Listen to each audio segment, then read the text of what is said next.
down towards the sea. Meanwhile, on a nearby research vessel, a man had just detected the sudden temperature drop, but within seconds, the frigid current swept through the ship, covering its body with frost in an instant. Hearing the continuous alarms blaring aboard the ship, the crew scrambled to flee, only to find the vessel completely surrounded by the cold stream. Relentless cold air gushed into the cabin through the vents. The man was astonished as he witnessed all the computers freezing within moments. The next second, the cold air closed in on him, with no way out.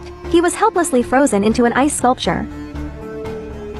The ship, following its original course, was propelled by the still operating engine and collided with the shore. Meteorologist Jack couldn't fathom that just a couple of days ago, he was conversing with his friend, who was now one of the 13 crew members frozen to death. Eager to unravel the disaster that killed them all, Jack hastily boarded the cabin with his assistant, aiming to retrieve the truth from the data backed up on the hard drive. However, the hard drive had already been severely corroded by water. Returning to the meteorological station, they dried the hard drive with a hairdryer and connected it to the computer. They managed to retrieve the weather data recorded that day, although much of it was severely damaged or lost. Suddenly, an image of the torn ozone layer caught Jack's attention. After continuous analysis and speculation, he concluded that the recent solar eclipse might have unexpectedly affected the middle layer, causing the abrupt temperature drop. Although the ozone layer acts as a buffer, protecting people from the cold of the universe, human emissions of greenhouse gases had led to the warming of the ozone layer, consequently allowing the cold air from the universe to directly pour through the hole in the ozone layer, pouring down onto the surface of the Pacific Ocean. Jack solemnly informed the director of the Meteorological Bureau that this 140-degree cold wind would sweep across the globe,